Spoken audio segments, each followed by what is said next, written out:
Why should we care about human-induced climate change? The fact of the matter is we should be scared, truly scared. Not so frightened that we're paralyzed, but rather scared into action, because the consequences on a business-as-usual trajectory for this planet could absolutely be dire. We are on a path of putting so much carbon dioxide, methane, nitrous oxide into the atmosphere that the temperature increase on average on the planet could be several degrees centigrade by the end of this century. 4, 5, 6, 8, 9 degrees centigrade. There's no absolute precision on how big the increase could be because we can't really say, first of all, how much greenhouse gas we will be putting in even in a growing world economy on a business-as-usual path. And there are also undoubted uncertainties about the Earth's processes, and our climate models do not have the precision to be able to get down to the decimal point of the likely increases of temperature. But because we have so much evidence coming from so many different directions, the paleoclimate, the statistical models used by climate scientists, the evidence of what's already happening around the world, we can be pretty sure that the consequences could be very, very dire indeed unless we change course. Now, one very useful way to view this was presented in an important report on climate change produced by Lord Stern in the United Kingdom a few years ago. And the Stern review of climate change included the picture that you're looking at now. Now, you see across the horizontal axis 0 degrees centigrade, 1 degree, 2 degrees, 3 degrees, 4 degrees, 5 degrees centigrade. This is showing all of the possibilities for the increase of temperatures during the 21st century, depending on how much greenhouse gas we end up emitting and how the Earth systems respond to that. Down the side axis, we have the kinds of consequences that we should expect for different temperatures. There will be consequences for the food supply. There will be consequences for water. There will be consequences for the functioning of ecosystems and the survival of other species. There will be consequences for extreme weather events such as droughts, floods, mega heat waves, mega storms, big cyclones, typhoons, hurricanes. There will be consequences and risks of very rapid, dramatic changes to key Earth systems that could cause the climate not only to change as markedly as shown here, but even more markedly through sudden alterations of the Earth's climate system. What this graph shows is that for any of these categories, say food, as you look at the consequences at 1 degree centigrade, compare them with the consequences at 2 degrees centigrade, compare them for the consequences that would occur at an increase of 5 degrees centigrade, the more change there is in the average temperature caused by bigger increases of greenhouse gases, the bigger risks we face. If we can head off a lot of the greenhouse gas emissions by shifting from fossil fuels to other kinds of energy, for example, then the consequences will be smaller because the temperature increases will be smaller. If instead we continue just going right along our merry way with increasing oil, gas, coal, and other greenhouse gases, and so we have a big increase of temperature, the consequences could be completely disastrous. Consider food, for example. At 1 degree centigrade, one of the consequences is severe impacts in the Sahel region. The Sahel, remember, is the part of West Africa just below the Sahara Desert. Mali, Niger, Chad. It's a dry region, could get drier. the consequences for the Sahel, even at a 1 degree increase, which we've basically already had, are quite serious. What would happen at 5 degrees centigrade increase? Well, according to the evidence, entire regions would experience major declines in crop yields, up to 1/3 decline of crop yields in Africa, for example. That would be tantamount to mass hunger, even starvation in parts of the world. If we just let things rip and the temperatures therefore rise by 4 or 5 degrees centigrade so that we're at the extreme danger end of this graph, then the consequences are absolutely terrifying.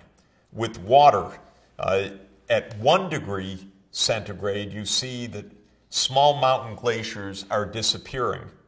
And this will cause threats to the water supply in places that depend on glacier melt for their water in the rivers. But go over to 5 degrees centigrade and you see that sea level rise would threaten major world cities, including London, Shanghai, New York, Tokyo, and Hong Kong. Calamitous events possible with a mega rise in sea levels, even of several meters possibly, if the big ice sheets in West Antarctica and in Greenland melt sufficiently or break up in ways that cause a mega rise in sea level. And the Earth's history tells us absolutely possible, because in earlier episodes of high CO2 concentrations in the Earth's paleo history, the old climate, the sea level was often many, many meters higher than it is on the planet today, because much less ice was trapped in the ice sheets of Antarctica and Greenland, and instead was filling the ocean basin and raising the sea level. Well, as we've talked about many, many times, we've built our big cities right on the coast. That's where the economy is best, where trade is best, where productivity is high. And yet those are the cities under incredible peril. Well, in case after case, if we just let her rip, the dangers for our ability to feed the planet, our ability for our cities to remain safe from extreme hazards, our abilities to maintain public health, our abilities to avoid other calamitous, dramatic change of Earth's processes, for instance, changes in the ocean circulation or irreversible disintegration of parts of the ice sheets, is called into real threat. We know that certain regions of the world are extraordinarily vulnerable, like the Sahel that you're looking at here, where it is already prone to massive droughts and where the populations are already very poor. We're seeing those dangers not as potential threats of the future, but as already clear and present dangers, because the Sahel has lived through serious droughts in recent years with very serious consequences for loss of life and for the onset of conflict. The Mediterranean basin, which includes the countries of Southern Europe, Spain, Italy, Greece, Yugoslavia, and the countries of North Africa, Morocco, Algeria, Libya, Tunisia, Egypt, and the Eastern Mediterranean. This is a region where the climate science tells us that a relatively dry region that produces some of the world's most beloved products, whether it's the olive oils or the great wines of this region, could be devastated by drying. And so these are 3 of many regions that have been identified as facing profound threats. And this is not simply in the imagination of the climatologists or even in the traces of their mathematical models. This is what we're already observing, even with the limited human-induced climate change that we've experienced now, which could be a small fraction of what's to come. Have a look at the changes of rainfall experienced in the Mediterranean basin over the last century. the whole Mediterranean basin has experienced a significant trend of drying. And the record shows if we continue with business as usual, that it could experience further dramatic drying with quite devastating consequences to the economies, to the nature, to the ecosystems, to food security even in this region. The evidence from the mathematical models is that the trends that we've been experiencing till now, for example, the drying in the Sahel or the drying in the Mediterranean, foreshadow what would happen if we continue as we're going, but with consequences far more severe than what we've seen to date. You're looking now at a map recently produced by a climate science group that studies the propensity to drought on the planet. And the map that you're looking at shows you in the red areas places likely to experience significant declines of rainfall and significant increases of drought intensity and frequency. It's an ugly picture because you see red everywhere. A tremendous amount of the world's areas would likely experience significant declines of soil moisture that they need to grow food and would experience a significant increase of intensity of drought at the same time. Now we know that another consequence that could be devastating is the rise of sea levels as ice sheets melt or just break apart, pushing ice or water into the open ocean and raising sea levels. In the northeast of the United States, where I live, the estimate is that over the last century, the sea level has already increased by about 1 foot or 1/3 of a meter. You might think that we'd get a uniform rise of sea level in all parts of the world, but topography and other geologic features mean that the rise of sea levels will differ in different parts of the world. A 1 foot increase, what has already been experienced, played a major role in the havoc of the massive floods that hit New York City that we've already looked at, and the whole eastern seaboard during Superstorm Sandy. Storm surges, coastal erosion are already occurring as sea levels are rising. But the new evidence suggests that by the end of this century, on a business as usual path, sea levels could be 1 meter higher than they are right now, 3 or 4 feet higher.